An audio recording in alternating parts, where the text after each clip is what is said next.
A'udzubillahi minasyaitonir rajim. Bismillahirrahmanirrahim. Qala al-mu'allif rahimahullah ta'ala wa nafa'ana bihi wa bi ulumihi wa bi asrarihi fid dharain amin ya rabbal alamin. Pun kula niki sak mangke melanjutkan cerita yang kemarin bahwa Kanjeng Nabi dan juga para mukminin itu termasuk golongannya orang-orang yang alladzina ukhriju min diyarihim bi ghairi haqqin illa ayyaqulu rabbunallah. Walaula daf'ullahin nasa ba'dahum bi ba'dil lahuddimat sawami'u wa bi'u wa salawatu wa masajidu yudhkaru fiha ismullahi katsira wala yansurannallahu may yansuruh innallaha laqawiyyun aziz. Ngriki dijelaskan bahwa Kanjeng Nabi dan juga para mukminin itu termasuk golongannya orang-orang yang diusir daripada rumah-rumah mereka tanpa adanya alasan yang dibenarkan. Bighairi haqqin, bahwa tidak ada alasan yang bisa dibenarkan kecuali alasan bahwa Kanjeng Nabi dan juga para mukminin itu mengucapkan illa yaqulu rabbunallah, karena Kanjeng Nabi dan juga para mukminin itu mengucapkan rabbunallah, Tuhanku, Tuhan kami adalah Allah. Itu dianggap sebuah kesalahan bagi para mukminin. Ini kemarin sudah dibahas panjang lebar. Yang pada intinya kemarin adalah seperti yang dilakukan oleh Syekh Mutawalli Asy'arawi, ini bukan hanya sekedar pengusiran. Ini bukan hanya sekedar pengusiran, tapi bahkan sudah sampai ke taraf pengusiran dan framing bahwa sebuah kebenaran berupa Rabbunallah, pengucapan Rabbunallah, Tuhanku, Tuhan kami adalah Allah, itu di framing merupakan sebuah kesalahan, sehingga dengan itu mereka jadikan alasan untuk mengusir Kanjeng Nabi dan juga para mukminin dari rumah-rumah mereka dari Mekah. Akhirnya kan otomatis yang Kanjeng Nabi niki hijrah. Napa? Otomatis Kanjeng Nabi dan juga para mukminin ini hijrah atau dikenal dengan golongan kaum muhajirin. Napa? Golongan kaum muhajirin, orang-orang yang hijrah. Pun samangke tutuk niki. Walaula daf'ullahin nasa ba'dahum bi ba'dil lahuddimat sawami'u wa bi'u wa salawatu wa masajidu yudhkaru fiha ismullahi katsira. Walaula daf'ullahin nasa ba'dahum, andaikan tidak ada menolaknya Allah Ta'ala terhadap para manusia, ai ba'dahum, yakni sebagian dari mereka, badalu ba'din minan nas bi ba'din, dengan sebagian yang lain. Berarti artinya andaikan kalau Allah Ta'ala itu tidak mencegah, menghalang-halangi, mencegah atau menghalang-halangi sebagian manusia dengan sebagian manusia yang lain, lahuddimat sawami'u, niscaya akan hancur, akan dihancurkan. Lahuddimat ini bisa dibaca tasydid, lahuddimat yang fungsi tasydidnya adalah taksir sama dengan qata'a dan juga qata'a, atau bisa mengikuti yang qiraah bahwa ini takhfif, lahuddimat, enggak pakai ditasydid. Niscaya akan dihancurkan sawami'u, beberapa langgarnya para pendeta, lirruhban, langgar-langgarnya para pendeta, wabiya'un, dan juga gereja-gerejanya kaum Nasrani yang asli ya. Ya Allah ya Rabbi ya Karim, ay kana isulin nasoro, yakni gereja-gerejanya orang-orang Nasrani. Wa salawatun aikana isulil yahud bil ibroniyah, dan juga gereja-gerejanya orang-orang Yahudi menggunakan bahasa Ibrani. Wa masajidu ailil muslimin, dan juga masjid-masjid miliknya para muslimin, yudhkaru fi hasmullahi katsira, yang disebutkan di dalam tempat-tempat tersebut nama-namanya Allah Ta'ala secara banyak. Watangqati wal ibadatu bi kharabiha, dan menjadi terputuslah yang namanya ibadah sebab rusaknya tempat-tempat tersebut. Kamu jangan salah paham dulu. Berarti dari ayat ini kan seolah-olah ya, ini pemahaman pemahamannya kan seolah-olah andaikan Allah Ta'ala tidak menolak, tidak menghalau sebagian manusia dengan sebagian yang lain, akan dihancurkan yang namanya langgar-langgarnya para pendeta. Gereja-gerejanya orang Yahudi, gereja-gerejanya orang Nasrani, dan juga masjid dan juga masjid-masjid yang dituturkan, yang disebutkan di dalam semua tempat tersebut nama-nama Allah Ta'ala secara banyak. Berarti seolah-olah Allah Ta'ala melindungi yang namanya gereja. Allah Ta'ala melindungi langgarnya orang pendeta. Jangan salah paham dulu. Ini yang dimaksud dengan ayat ini adalah, sampean lihat tentang tafsir As-Sawi ini paling sekeco. Sampean lihat teng riku dikatakan wal makna laula daf'ullahi al-kafirina bil mu'minina mawjudun lahuddima fi zamani Musa al-kana'is allati kanu yusalluna fiha fi syar'ihi wa fi zamani Isa as-sawami' wal biya' wa fi zamani nabiyina al-masajid. Maknanya ayat ini adalah, andaikan halaman 125 itu yang qauluhu walau la daf'ullah, yang berikut disebutkan maknanya adalah andaikan Allah Ta'ala itu tidak menghalau terhadap sebagian manusia berupa orang-orang kafir, menghalaunya itu dengan para mukminin. Kalau ini tidak terjadi, niscaya mulai dari zamannya Nabi Musa yang namanya Kana'is atau tempat bahasaniku bukan gerejanya orang-orang yang sekarang, tapi gereja yang digunakan oleh para orang-orang yang beriman pada zamannya Nabi Musa, digunakan untuk sholat. Niscaya itu akan dihancurkan. Begitu juga gereja-gereja yang digunakan oleh orang-orang yang beriman kepada Nabi Isa tatkala pada zamannya Nabi Isa, itu niscaya akan dihancurkan. Begitu juga masjid-masjid yang ada pada zaman sekarang, zamannya Nabi kita, niscaya itu juga akan dihancurkan. Jadi secara garis globalnya ngeten, kalian jangan salah paham tentang masalah gereja ini. Berarti Gusti Allah melindungi gereja betul. Yang dimaksud di sini itu adalah mulai dari zamannya Nabi Musa, Allah Ta'ala melindungi tempat-tempat ibadahnya para mukminin. Kalau zamannya Nabi Musa, Allah Ta'ala menjaga tempat ibadahnya para mukminin, orang-orang yang beriman kepada Nabi Musa, yaitu gerejanya orang-orang Yahudi, orang-orang Nasrani. Ya, begitu juga ya Allah ya Rabbi ya Karim, pada zamannya Nabi Isa, Allah Ta'ala juga melindungi tempat ibadahnya orang-orang yang beriman terhadap Nabi Isa, sehingga Allah Ta'ala jaga gerejanya mereka. Begitu juga hingga sekarang ini Allah Ta'ala melindungi masjid-masjidnya para mukminin, para muslimin pada zamannya Kanjeng Nabi. Artinya ya nopo, ini merupakan bentuk bahwa Allah Ta'ala itu di dalam melindungi cukup lauladahullahin nasa ba'dahum bi ba'din. Allah Ta'ala itu melindungi yang namanya tempat ibadah. Allah Ta'ala itu melindungi tempat ibadah, bukan hanya masjid-masjid pada zamannya umatnya Kanjeng Nabi.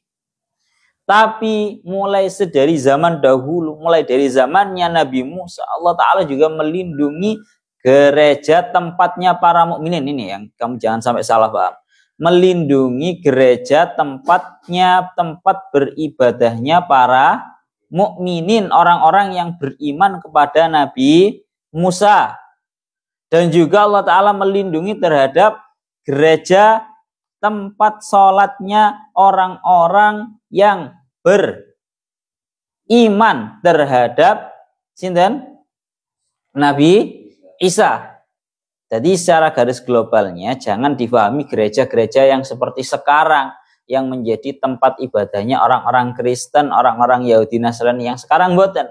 itu yang dimaksud adalah gereja-gereja yang menjadi tempat sholatnya orang-orang yang beriman pada zaman dahulu, pada Nabi Musa dan juga pada Nabi Isa. Itu yang pertama. Sehingga dari sini Syekh Mutawalli Asy'arawi menyimpulkan bahwa betapa pentingnya kita para muslimin ini memiliki tempat ibadah. Yang namanya kita para muslimin ini sangat penting untuk memiliki tempat ibadah. Lalu alhamdulillah sekarang itu kalau kita bisa lihat, ya Allah ya Rabbi ya Karim, amin, bisa lihat betapa sekarang itu banyak masjid di mana-mana, besar-besar, bagus-bagus. Bahkan nang perjalanan itu jenenge nang tol itu juga banyak masjid, banyak musholla, itu bagus. Kalau membahas masalah ini, betapa pentingnya para muslimin itu memiliki tempat ibadah secara khusus, kalau eling kalian dawe Abi. Bapak kula niku Allah maufir lahu, Abi niku suatu ketika pernah kula niki diceritani rencange bapak kula. Temannya bapak kula niki asmane Om Yono di nang Gresik ngriku. Om Yono ini teman akrabnya Abi, teman akrab sekolah. Suatu ketika Abi ini berkunjung ke rumahnya Om Yono ini. Akhirnya Om Yono ini merupakan orang yang tanda kutipnya senang dinasehati seorang kiai, dalam tanda kutipnya, walaupun temannya sendiri. Om Yono berkata kepada bapak saya, berkata, Yai, senenono aku, marahin saya ini. Apa yang salah, apa yang kurang dari saya, dari rumah saya. Katanya Om Yono seperti itu. Akhirnya Abi mampir ke rumahnya dan melihat rumahnya, ingin mampir untuk melaksanakan sholat. Lah kok omane Om Yono iku mang ora enek sing jenenge pesolatan. Kamu lek ngarani apa ngono iku cah? Lah aku lek ngarani sembayangan. Nang bahasamu apa ngono kuwi jenenge? Tempat sholat di rumah lah, segampangane ngomong ngono lho. Tempat ruangan khusus sholat, ya mungkin orang-orang ngarani ya musholla di rumah. Lek bahasaku ngono iku jenenge sembayangan. Ya, pasolatan atau sembayangan. Lek Abi ngarani sembayangan. Abi ku ndukani nang Om Yono. Apa omah api, omah gede nih sakmene gak ono sembayangane lho. Kayak apa? Langsung dimarahin seperti itu. Sontak setelah dimarahin sama Abi, di seneni karo Abi, langsung Om Yono setelah Abi pulang langsung digarap omahe, diberi ruangan khusus untuk tempat sholat, atau dalam bahasa saya adalah sembayangan. Ini betapa pentingnya kita memiliki yang namanya sembayangan di rumah. Masih awakmu sholate nang masjid, masih awakmu sholate nang musholla. Masih awakmu cedek musholla, masih awakmu cedek masjid. Tapi rumah yang di situ ada tempat pasolatan tersendiri itu memiliki kenyamanan tersendiri. Kepingin ngelakoni salat tahajud, kepingin ngelakoni salat duha, kepingin ibadah nang ndukure pesolatan, itu penak. Jadi sangat disarankan, Abi sangat menyarankan agar kita memiliki rumah, sisakan dari ruang rumah sampean itu, ya mungkin katakan 1,5 meter itu, ya katakan luas ya, 1,5 meter kali 1,5 meter, atau 1,5 meter kali 2 meter buat pasolatan atau sembayangan. Penak wis toh, jajalan dewe. Omahmu kayak ono sing jenenge sembayangan. Dawe Abi ngoten. Pun, ini betapa pentingnya. Pun, sekarang kita membahas tentang laula daf'ullahi nasa ba'dhum bi ba'din. Bahwa Allah Ta'ala itu di dalam melindungi satu kelompok itu melindungi, bahasanya melindungi satu kelompok dari kelompok yang lain. Atau dengan bahasa yang terbalik, Allah Ta'ala menghalau sebagian manusia dengan sebagian yang lain. Kalau denger iki seperti yang didawuhkan oleh Syekh Mutawalli Asy'arawi, beliau niku dawuh, dalam hal ini Allah Ta'ala itu kalau menghalau para manusia, itu cukup dengan manusia yang lain. Dan bahkan terkadang Allah Ta'ala itu menyelamatkan kita para mukminin dari orang-orang yang dolim dengan cara menyibukkan orang-orang yang dolim dengan orang-orang dolim yang lain. Kenapa? Jadi caranya Gusti Allah nyelamatkan awak dewe itu terkadang dari orang-orang yang dolim dengan cara menyibukkan orang-orang dolim dengan orang-orang dolim yang lain. Cara dawuhnya beliau teng kitab niki dingendikaken, ya Allah ya Rabbi ya Karim,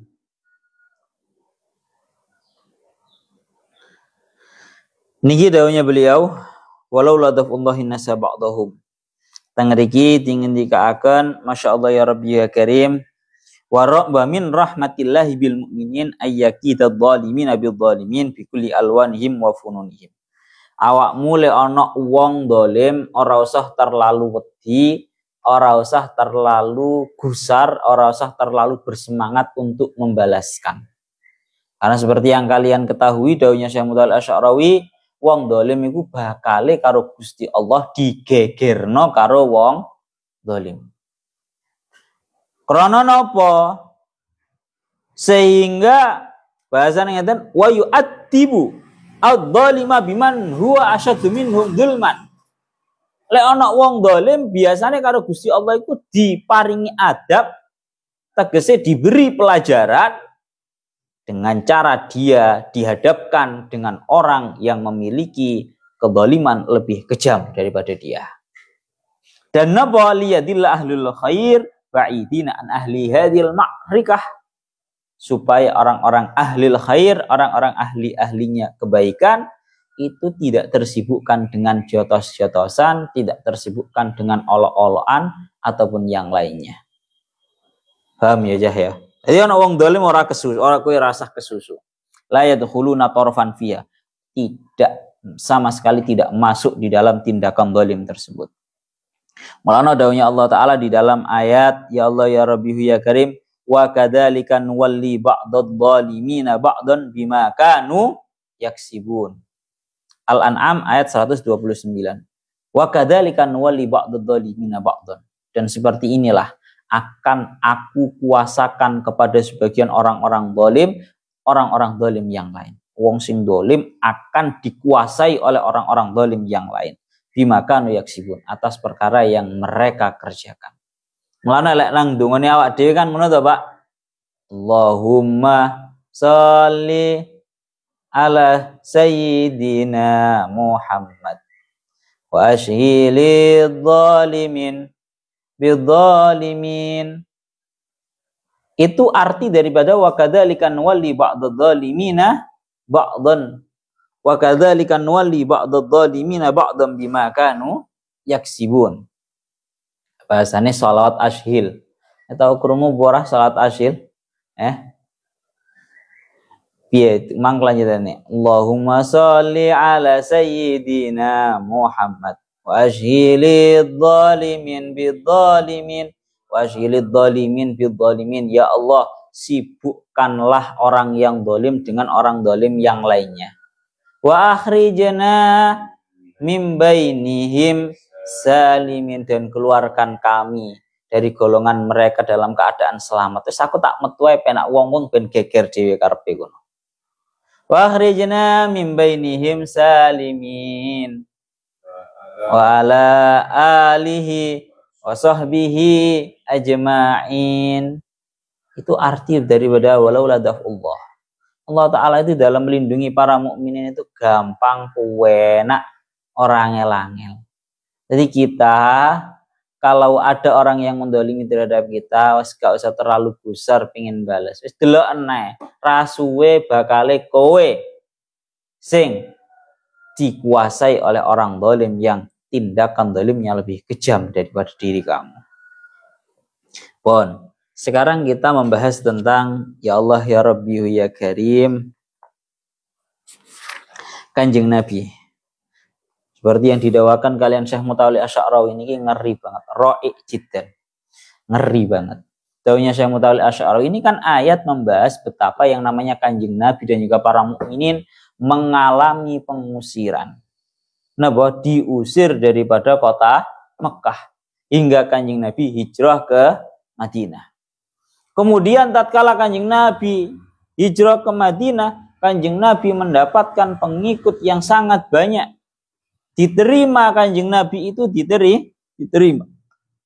Kanjeng Nabi itu benar-benar diterima oleh ya Allah ya Rabbi ya Karim. Kanjeng Nabi benar-benar diterima oleh masyarakat Madinah pada waktu itu. Sehingga pengikutnya Kanjeng Nabi itu sangatlah banyak. Jadi ceritanya kehidupan ini ya seperti ini. Tatkala seseorang itu mendapatkan penolakan, penghinaan, bahkan pengusiran dari suatu tempat, hijrahlah kamu, pindahlah kamu ke suatu tempat yang lain. Niscaya kamu akan menemukan sebuah kebaikan, ya Allah ya Rabbi ya Karim, futuh daripada Allah Ta'ala di tempat yang lain. Dan kemudian setelah itu Kanjeng Nabi kembali ke kota Mekah dalam keadaan di belakangnya memiliki banyak sekali jamaah, banyak sekali pengikut. Yang menjadi sangat mengerikan ceritanya adalah seperti yang didawuhkan oleh Syekh Mutawalli Asy-Sya'rawi. Beliau dawuh, lidzalika lamma dakhala an-nabiy sallallahu alaihi wasallam Makkah dukhulal muntasir. Diceritakan bahwa pada waktu itu Kanjeng Nabi sudah masuk kota Mekah dalam keadaan membawa pengikut yang sangat banyak sekali. Ba'da'an akhrajahu qaumuhu minha, setelah diusir oleh kaumnya dari kota Mekah. Wa ba'da'an fa'alu bihi wa bi ashabi al-afa'il, dan setelah para kaum Mekah melakukan tindakan-tindakan penindasan yang sangat keji terhadap Kanjeng Nabi dan seluruh pengikutnya, apa yang terjadi? Kaifa dakhalaha wa huwa al-qaidu al-muntasir alladhi tamakkana min riqabi a'da'ih. Apa yang terjadi tatkala Kanjeng Nabi itu sudah masuk ke kota Mekah dalam keadaan membawa pengikut yang begitu banyak. Dalam keadaan Kanjeng Nabi masih ingat bagaimana dulunya beliau dan para mukminin seluruhnya diusir dalam keadaan dihinakan, ditindas, bahkan dianiaya, disiksa. Apakah Kanjeng Nabi masuk kota Mekah dalam keadaan memiliki punya pengikut? Apakah lantas Kanjeng Nabi itu akhirnya bertindak semena-mena, membalaskan dendam yang belum terbalaskan? Ataukah bagaimana? Dawuhnya Syekh Mutawalli Asy-Sya'rawi, dakhala Rasulullah sallallahu alaihi wasallam Makkah mutaqti ar-ra'si. Delokan, Pak. Kanjeng Nabi itu masuk kota Mekah setelah diusir dari kota Mekah dalam keadaan membawa pengikut yang sangat banyak daripada kota Madinah. Kanjeng Nabi masuk dalam keadaan kepalanya merunduk. Nah, awak dhewe ngono ya kira-kira mari diusir teko kampung ngono ya umpama lho Pak ya. Awak dhewe mari diusir teko kampung, diusir tanpa salah, marang ngono awak dhewe balik dalam keadaan kita sudah kaya, kita sudah sukses. Kita pulang ya dalam keadaan minimal metengek ngene, Pak. Kan ngono toh? Minimal balik nang kampungnya, minimal balik dalam keadaan metengek ngene. Tapi apa yang terjadi? Kanjeng Nabi mboten. Masuk ke kota Mekah dalam keadaan Kanjeng Nabi mutaqti ar-ra'si. Mutaqti ar-ra'si atau menundukkan mustaqone beliau. Mustaqonya beliau yang mulia itu beliau tundukkan seperti ini. Jadi mlebu kota Mekah dalam keadaan cara bahasanya awak dhewe wis sukses, wis banyak pengikutnya, kondisinya juga sudah mapan. Kanjeng Nabi tidak masuk kota Mekah dalam keadaan sombong. Kanjeng Nabi memasuki kota Mekah dalam keadaan menundukkan kepala. Loan, Pak. Bahkan nyuwun sewu bahasanya beliau, hatta latakadu ra'suhu talmasu kurtubas surujil ladzi yajlisu alaihi. Bahkan sampai Kanjeng Nabi itu kepalanya beliau, mustaqone beliau saking tawadhu'e sampai nemen delosore. Napa? Nemen delosore. Anna Rasulullah sallallahu alaihi wasallam kana yad'u ra'sahu tawadhu'an lillah. Hina ra'a ma akramahullah bihi minal fathi hatta in asanuhu tarafa lihyatihi la yakadu yamusu wasitatar rahal. Sampai tengah niki akan hampir saja niki Jenggotnya Kanjeng Nabi yang mulia itu hampir saja menyentuh terhadap bawah. Bayang nih, saking tawadhu'e Kanjeng Nabi. Balik nang kota, nang kampung di mana dulunya Kanjeng Nabi dihina, diusir, bahkan ditindas seluruh kaumnya. Kanjeng Nabi kembali dalam keadaan sama sekali tidak sombong. Kanjeng Nabi kembali dalam keadaan sukses. Kanjeng Nabi kembali dalam keadaan mapan. Kanjeng Nabi kembali dalam keadaan banyak pengikutnya. Namun Kanjeng Nabi tetap tawadhu, tetap mutok di ar-ra'si atau nawa bahasanya menundukkan kepala. Bayang nih Pak, ini akhlaki Rasulullah ini.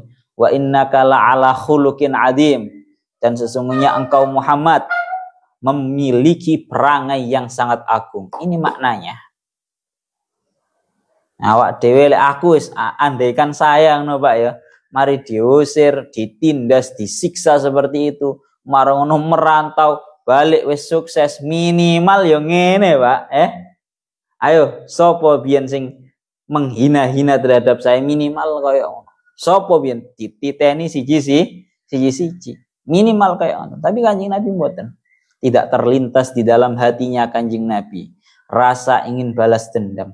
Dan bahkan Kanjeng Nabi juga tidak mengajarkan kepada para pengikutnya yang dulunya ditindas, disiksa, diusir dari kampungnya untuk membalaskan dendam. Ini sifatnya Kanjeng Nabi. Ya dia belajar niru. Dilanjutkan tengeriki bahkan, ya Allah ya Rabbihu ya Karim, qala wa ma'adzalika qala Abu Sufyan lamma ra'a Rasulullah fi hadzal mauqif qala lil Abbas laqad asbaha mulku ibni ahyika aziman. Pada waktu itu pamannya Kanjeng Nabi yang sangat memusuhi Kanjeng Nabi yang bernama Abu Sufyan berkata kepada Abbas, ya, Abbas selaku pamannya Kanjeng Nabi yang membela terhadap Kanjeng Nabi berkata, laqad asbaha mulku ibnika aziman. Cara bahasa gampangane ngomong saiki le delokane lho ponakanmu wis sukses.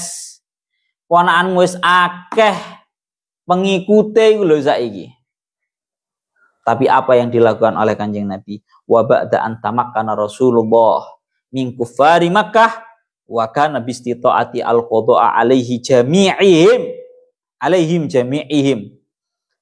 Qala ya ma'syara Quraisy ma tadunnuna anni fa'ilun bikum. Tangriki ngendikaaken. Kanjeng Nabi itu setelah Kanjeng Nabi itu sukses kembali ke Mekah dan membawa banyak pengikut, Kanjeng Nabi berkata, dalam keadaan Kanjeng Nabi itu kan sudah berkuasa toh Pak. Pengikutnya akeh.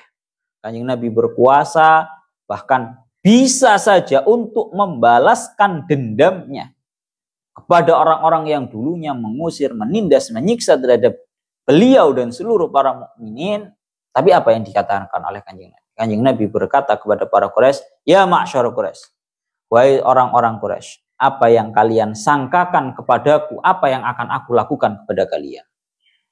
Kira-kira loh kaum Quraisy, kalian yang dulunya pernah mengusir, kalian yang dulunya pernah menindas, kalian yang dulunya pernah mengusir dan menyiksa kita semua. Kira-kira apa yang kalian sangka kepadaku, apa yang akan aku lakukan? Katanya Syekh Mutawalli, katanya Kanjeng Nabi. Maka kaum Quraisy pun berkata, akhun karim wa ibnu akhin karim. Orang-orang Quraisy memiliki prasangka yang baik karena wong Quraisy pun aslinya masih sengit nang Kanjeng Nabi dan juga para pengikutnya. Kaum Quraisy punya prasangka yang sangat baik kepada Kanjeng Nabi sehingga mereka berkata, akhun karim Muhammad, engkau adalah saudara yang mulia, wabnu akhin karim, dan merupakan anaknya seorang saudara kami yang mulia, Abdullah. Cara bahasa kasaran ngomong, mboten ngara sampean Muhammad membalaskan dendam yang dulu, pekerjaan kami yang dulu pernah kami lakukan kepada panjenengan. Enggak ngara. Panjenengan iku tiyang sae, yakin kula jarene wong Quraisy maknane gampangane ngomong ngoten. Lalu Kanjeng Nabi menegaskan, langsung berkata, fadhabu fa antumut tulaqa. Kalian kaum Quraisy yang dulunya menindas, menyiksa, mengusir kita semua, bubar sana kalian. Pergi sana kalian. Fa antumut tulaqa. Kalian semua merupakan orang yang bebas. Aku gak bakalan bales dendam. Awak dhewe ana mari diusir kaya ngono kuwi balik dalam keadaan sukses minimal lah menit tapuk ambek duit ngono Pak minimal ya. Minimal kan awak dhewe kanjeng Nabi buat. Wis kono ngalia. Idzabu fa antumut tulaqa. Kalian semua itu bebas. Wis ya. Niku kados ngaten. Maka sama ya Allah ya Rabbi ya Karim. Dawuhnya beliau Syekh Mutawalli Asy'arawi dawuh idzan yusallitu al-haqqu tabaraka wa ta'ala al-asyrar ba'dahum ala ba'din. Pokoknya sunnahnya Allah Ta'ala. Sunnahnya Allah Ta'ala atau kebiasaannya, tindakannya Allah Ta'ala di muka bumi ini adalah orang-orang yang zalim pasti akan takluk di tangannya orang-orang yang zalim juga. Kita cukup untuk membebaskan tangan kita, untuk melumuri tangan-tangan kita daripada tindakan-tindakan kotor itu nggak perlu. Bahasanya beliau wahadi ayatun naraha fid dhalimin fi kulli zamanin wa makanin. Ini merupakan sebuah kejadian yang pasti akan kita lihat di dalam seluruh zaman. Kita lanjutkan lagi. Ya Allah ya Rabbi ya Karim.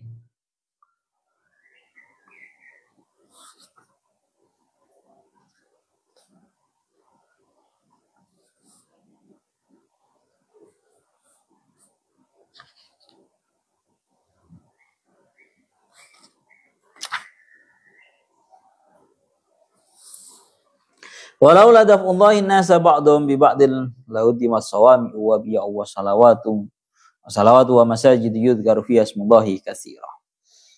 Ini yang seperti yang kula dawuhaken wau bahwa Syekh Mutawalli Asy'arawi sudah mengingatkan kepada kita fa hadza dalilun ala annahu la budda ayyakuna lil muslimin makanun yuhkaru lil ibadah. Ini merupakan dalil yang kuat bahwa para mukminin kita semua ini harus punya tempat khusus untuk beribadah. Usahakan setiap kampung minimal punya musholla. Lebih bagus kalau setiap kampung punya masjid. Lebih baik satu kampung itu punya masjid dan juga musholla yang banyak. Itu enggak masalah. Seperti yang kita ketahui di Tarim sana Masya Allah banyak sekali yang namanya masjid-masjid. Atau mungkin kalau di Indonesia kalau nggak salah itu daerah Lombok katanya. Daerah Lombok itu Nusa Tenggara apa? Nusa Tenggara Barat ya kalau nggak salah. Itu termasuk daripada kota yang dengan julukan kota dengan 1000 masjid. Itu pentingnya awak dewe selaku para muslimin memiliki apa? Yang namanya tempat ibadah khusus, masjid atau musholla.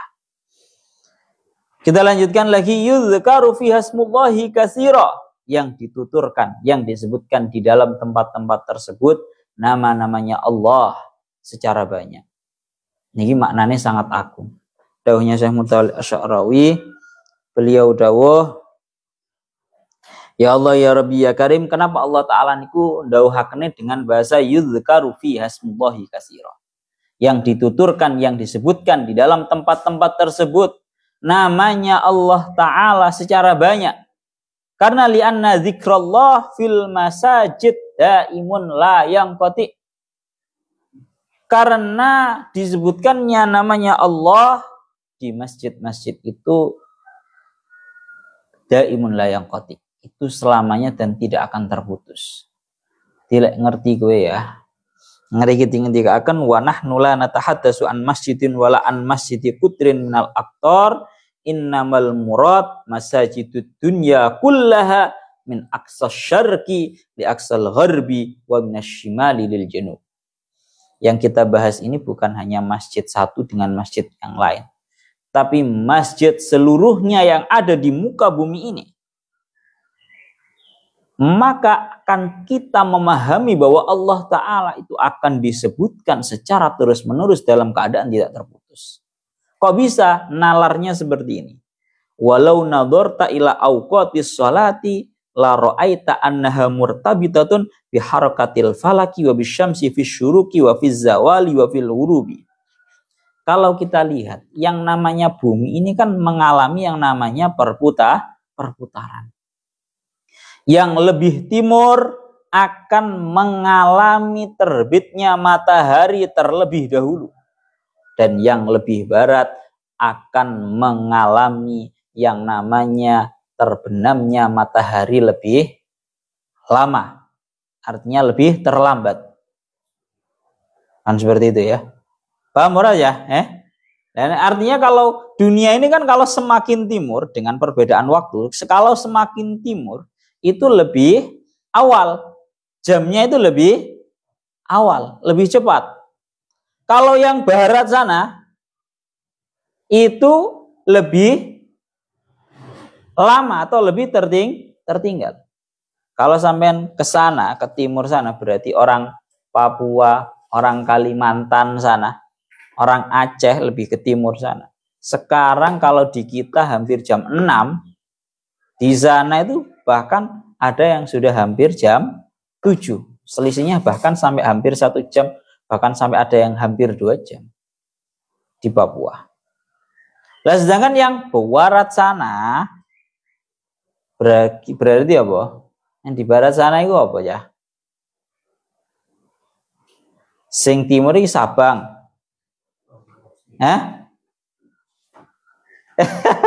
Iki ambek Indonesia dewe orang ngerti iki piye to. Artinya begini. Dengan perbedaan waktu yang terjadi gara-gara perputaran bumi ini ya. Jadi goro jadi sonet. Dengan terjadinya perbedaan waktu ini menyebabkan di setiap detiknya, di setiap menitnya ini mengalami perbedaan waktu. Dan perbedaan waktu inilah yang menyebabkan bahwa kalau sekarang ya, kalau sekarang di sini itu jam 6, mungkin di belahan barat sana itu baru mengalami yang namanya sholat subuh. Murodok barat maneh merwono ya. Iku sik tahajud jare sana. Paham ya? Bahkan nyuwun sewu, kalau dalam rangkanya daunnya Syekh Mutawalli Asy'ari kemungkinan terjadinya seperti ini. Wa bi'tibari fariqit tauqit, dengan melihat perbedaan waktu fi kulli biladillah, dalam seluruh negara-negaranya Allah, tajidu anna dzikrallahi daimun la yanqati abadan fi lailin wa nahari. Kita akan menemukan bahwa disebutnya nama-namanya Allah di setiap masjid itu akan terus-menerus, tidak terputus, baik di waktu malam atau di waktu siang. Fa anta tu'adzinu lis-shalah, mungkin katakan sekarang di daerah yang agak barat sana itu baru memasuki waktu subuh ya. Wa ghairuka yukim, agak ke barat dikit lagi itu sudah qomat. Agak ke barat lagi dikit lagi itu sudah melakukan sholat. Agak ke barat lagi itu sudah dapat 1 rakaat. Agak ke barat lagi itu sudah tahiyat. Lha gitu. Dan seterusnya seperti ini. Paham ora jahamu ya? Seiring dengan perbedaan waktu ini loh, kan berjalan toh. Katakan kayak awak dhewe Surabaya mek Pasuruan, kaceke sak menit ya dah Surabaya sik kait azan. Pasuruan gurung azan. Kan ngono toh? Pasuruan marono katakan Surabaya sik kait mari nglakoni salat, marono Pasuruan sik kait salat. Pasuruan geser dikit katakan ke Probolinggo atau ke Malang gitu semisal. Pasuruan sik kait mari salat, Probolinggo karo Malang sik kait nglakoni salat, dan terus seperti itu. Berarti ini menunjukkan bahwa di seluruh alam semesta ini zikrullah atau menyebut terhadap Allah Ta'ala itu merupakan sebuah hal yang sifatnya daimun la yanqati abadan lailan wa naharan. Itu merupakan sebuah hal yang terus menerus baik di waktu siang ataupun di waktu malam. Jadi ini hikmahnya Allah Ta'ala menciptakan alam semesta ini dalam keadaan mengalami perbedaan waktu. Jadi Allah Ta'ala disebutkan dalam keadaan terus menerus tidak terputus. Jadi sing jenenge sholat, sing jenenge adzan di muka bumi ini tidak terputus. Ya, mari Pasuruan, Probolinggo, rotok merono maneh, situ Bondo, rotok merono maneh, seket mari adzan, kono ganti seket adzan. Terus ini sampai belahan muka bumi sampai muter. Itu yang terjadi seperti itu. Paham tuh ya? Paham ya? Paham ora?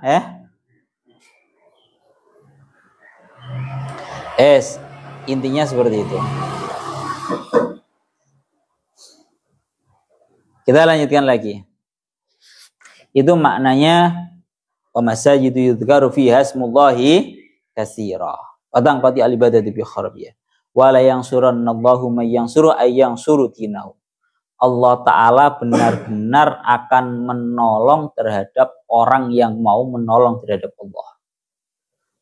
Yakni orang-orang yang mau menolong terhadap agamanya Allah. Sekarang itu nyuwun sewu, banyak orang-orang itu yang tanda kutipnya liberal. Mengatakan buat apa membela agamanya Allah. Allah Ta'ala itu enggak butuh untuk dibela.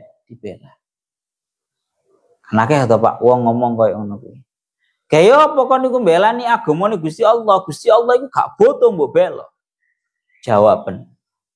Jawaban Gusti Allah gak butuh dibela, tapi awak dhewe butuh mbela agamane Gusti Allah. Bisa dibedakan mboten? Allah Ta'ala sama sekali tidak membutuhkan ibadah kita. Allah Ta'ala sama sekali tidak membutuhkan pertolongan daripada kita. Akan tetapi nopo, kita yang butuh beribadah terhadap Allah. Kita yang butuh terhadap menolong agamanya Allah. Dan janjinya Allah Ta'ala, wala yansurannallahu may yansur. Pokoknya ada orang yang meniatkan di dalam hatinya ingin menolong agamanya Allah Ta'ala, pasti dia akan diberi pertolongan oleh Allah Ta'ala. Mantep po Pak. Uripe awak dhewe niki bagaimana caranya bisa menolong terhadap agamanya Allah Ta'ala sekalipun dengan hal-hal yang remeh. Napa? Sekalipun dengan hal-hal yang remeh. Umpama awakmu iso alif ba ta sa ngono ya. Iya wis muru'a alif ba ta sa. Iso gur nyaponi masjid, sapuan masjid. Iso nopo lah, lakukan itu semua. Kalau yang tingkat yang lebih tinggi, mampu menolong agamanya Allah Ta'ala ini dari orang-orang kafir, dari orang-orang fasik, itu lebih bagus. Karena nopo iling-ilingan ya, iling-ilingan. Orang sekarang soalnya podo, bahasa kasar ade podo goblok kabeh. Aku rada emosi gara-gara itu tadi loh. Semenjak pesantren ini dihina oleh orang-orang yang tanda kutipnya tidak pernah ngaji, tidak pernah pesantren. Mereka itu berkata seperti ini. Lawang Amerika itu loh. Lawang Rusia itu loh, negara-negara maju tanpa yang namanya pondok. Justru malah Indonesia dengan adanya pondok juga gak maju-maju. Weh piye lek katene nanggepi omongan kayak gini ya. Piye weh? Kalau dilihat dinalar secara dohir kayak kan bener toh Pak?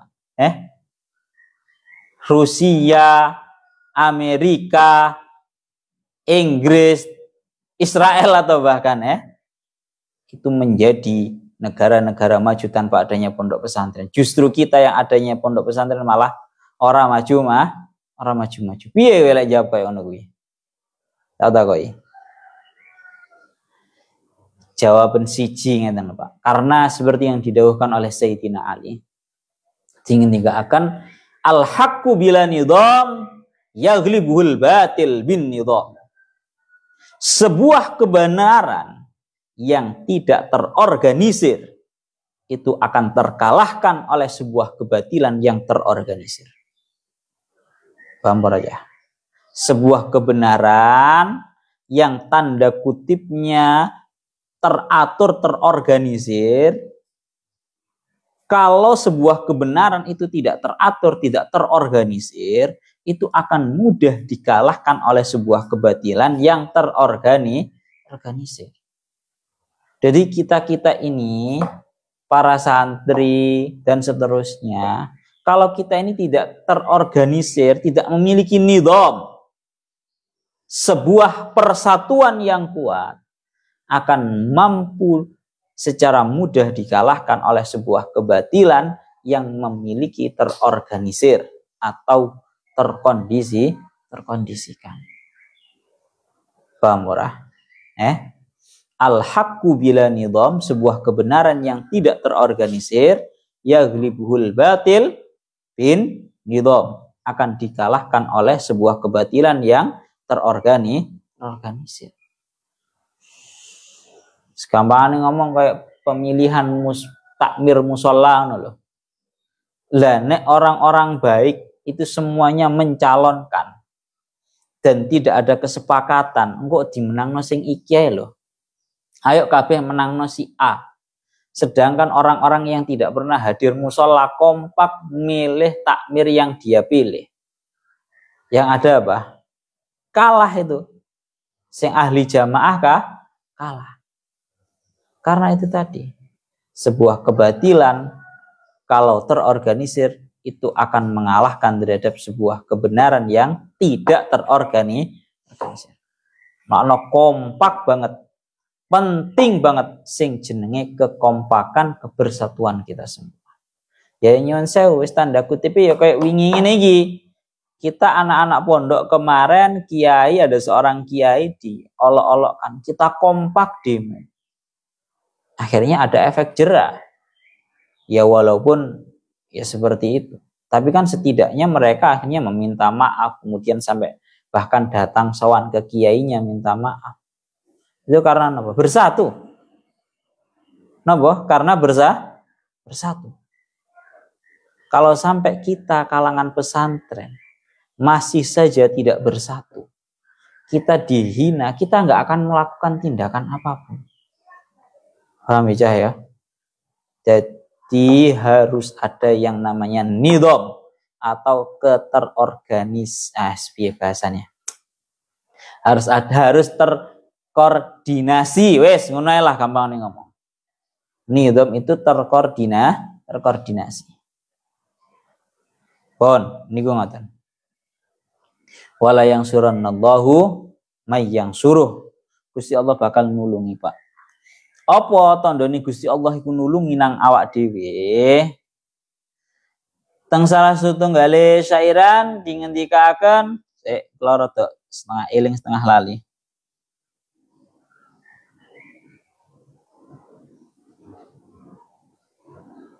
Teng mriki dingendikaken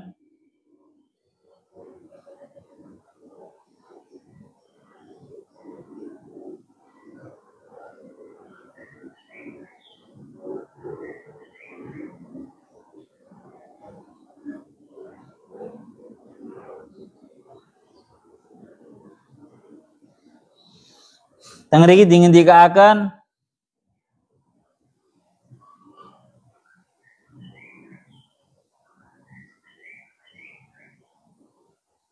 rada kurang canggih.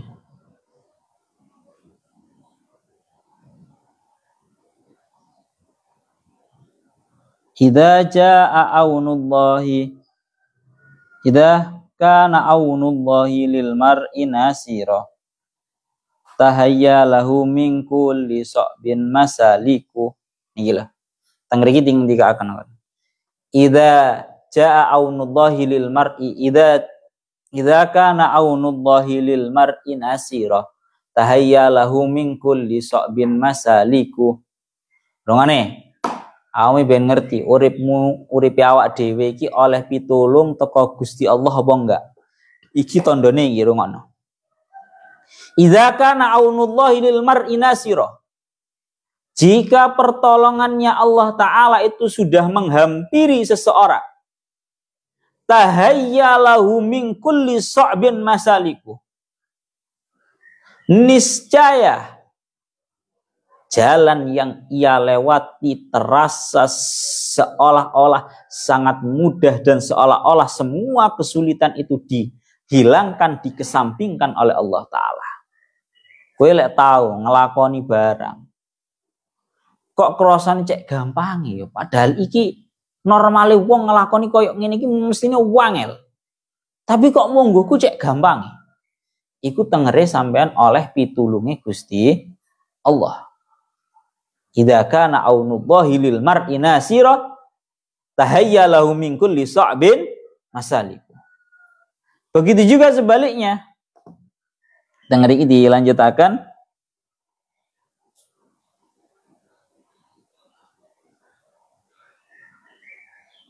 Tengeri iki ngendikaaken teng syairane, idza lam yakun aunum minallahi lil fata. Idza lam yakun aunum minallahi lil fata fa aktsaru ma yajni alaihi ijtihadu. Begitu juga sebaliknya, tatkala seseorang itu tidak mendapatkan pertolongan dari Allah Ta'ala, fa aktsaru ma yajni alaihi ijtihadu, maka sebuah perkara yang menyakiti terhadap dia adalah dia hanya kesulitan dan lelah. Bambar aja. Jadi ana wong wis melakukan berusaha semaksimal mungkin, tapi apa enggak ora lolos-lolos, sampai pewekil gak enak jalan keluar belas. Iku tengere dia tidak mendapatkan pertolongan dari Allah Ta'ala. Mulane Pak, awak dhewe dalam semua hal kita, kue belajar, kue ngaji, kue bisnis, kue dodol, kue dagang, kue urusan bermasalah, itu mintalah kita terhadap pertolongannya Allah Ta'ala. Terakhir tak baleni iling-ilingen syaire.